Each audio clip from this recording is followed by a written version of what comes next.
Elk hunting is one of the last true adventures left in North America. You go out with minimal equipment, just your wits, your clothing system, your weapon, into the mountains after an animal evolved to survive in the mountains.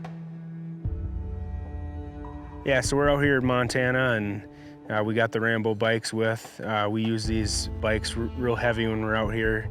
It's a sweet tool for getting way back into the public ground or whatever piece of ground you're hunting. And what we'll do with them is we'll ride from ridge to ridge and continue to call and just see if we can see some action, and we can cover 20 times more ground than what we could before this, this technology was out.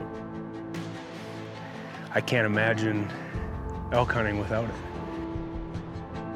When you're hours from civilization, really where we are here in central Montana, your hunt could be over without the right tools. If you're in the backcountry, you're miles away from camp, failure is really not an option. You're just not going to be successful, and it can be a dangerous situation if you can't rely on your tools. So having a knife you can depend on to complete every task you ask of it, camping, setting the fire, camp stakes, processing animal, it's really critical to a hunt to have gear you can rely on, especially a knife.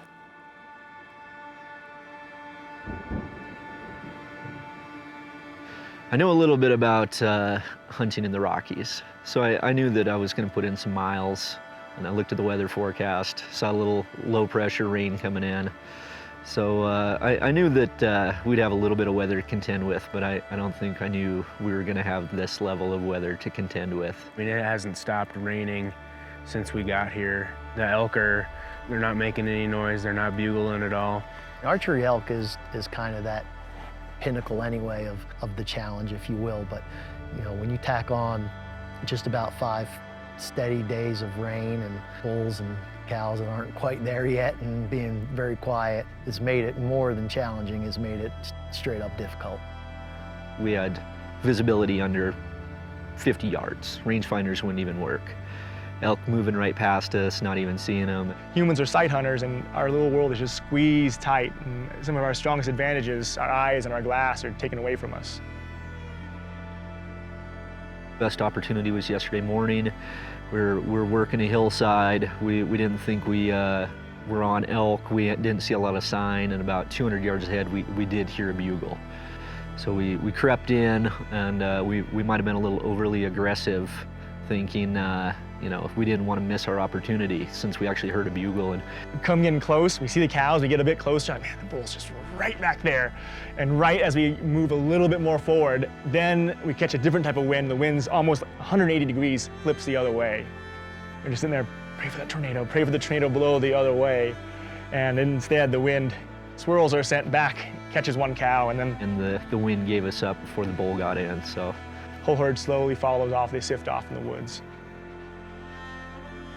Me and Nathan walked up right behind camp. Dave had seen some elk right behind us here, had a bull hanging around the camp, and we thought, okay, we'll try to get on him real quick.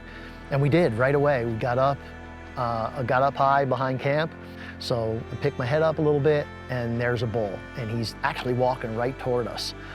He's coming our way, and behind me, I hear a little bit of commotion. I see the elk pick up his head. He's peeking around. I'm like, oh man, he's high, we're low. No possible way he doesn't see us. It's been super challenging, and to get within bow range on an elk, the guide, a cameraman, and myself, you got 3 people, walking, trying to find elk that are on their feet. It's a hard mission. I mean, he had his deal ready to roll, and that animal just used every single tree between us and him to get to those cows. And the second he got to those cows, bam, they were gone.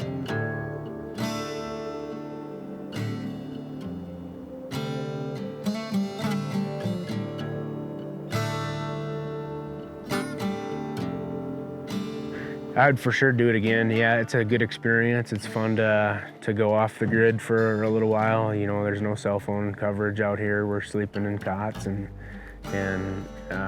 using pellet stoves and no electricity. The camaraderie in the camp is good. The people we were with are really good.